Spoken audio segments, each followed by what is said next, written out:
দাম্পত্য জীবনে শান্তি আসার জন্য স্ত্রীর অনেক কিছুকে হজম করা শিখতে হয় স্বামীর। নবী করিম সাল্লাল্লাহু আলাইহি ওয়াসাল্লাম জীবনে অনেক ঘটনা ঘটেছে। আয়েশা রাদিয়াল্লাহু তাআলা আনহা ঘরে ছিলেন, তিনি তার নিয়ম ছিল যে স্ত্রীর ঘরে থাকতেন, রান্না বাড়া তিনি করতেন। অন্য স্ত্রী এক বাটি খাবার দিয়ে একটা কাজের মেয়েকে পাঠাইছেন, খাদ্দামাকে কৃতদাসীকে পাঠিয়েছেন এক বাটি খাবার দিয়ে, তরকারি দিয়ে ধরেন। তো ভালো বুড়া রান্না করেছেন, রসুলের জন্য পাঠাইছেন। আয়েশা রাদিয়াল্লাহু তাআলা আনহা দরজা খুলে দেখলেন যে কাজের মেয়ে তরকারি নিয়ে আসছে আরেক স্ত্রীর ঘর থেকে।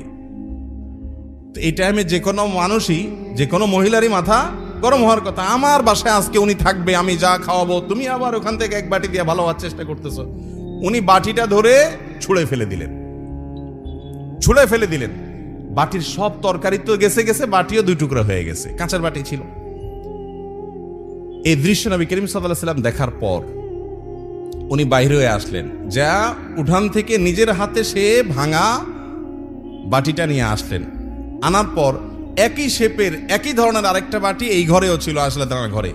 ওই খালি বাটিটা নিয়ে কাজের মেয়ের হাতে দিয়ে বললেন, এটা নিয়ে ওই বাসায় চলে যাও এবং খবরদার, মুখে তালা, এখানে কি ঘটেছে এর কোনো কথা বলা যাবে না, শুধু বাটিটা সেখানে ফেরত দিবা।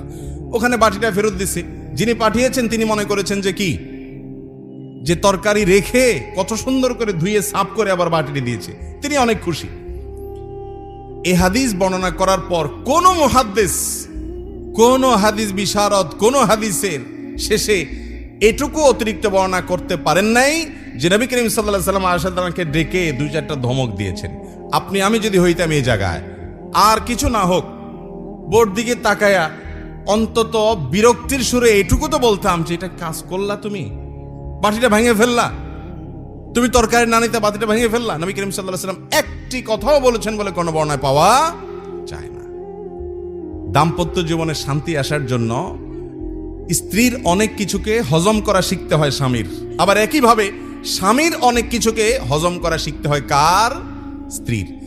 আজ আমাদের সমাজ ব্যবস্থায় ভোগ ভোগ ভোগ, ত্যাগের কোনো নাম নিশানা নেই, যার কারণে সবর কেউ কাউকে প্রতি করতে রাজি না। দাম্পত্য জীবনের শান্তির জন্য এই সবর এবং শুকর যা আল্লাহ তাআলা দিয়েছেন সেটার উপরে শুকরিয়া আদায় করার মানসিকতা থাকতে হবে, না হলে কোনোদিনই আপনি শান্তি পাবেন না।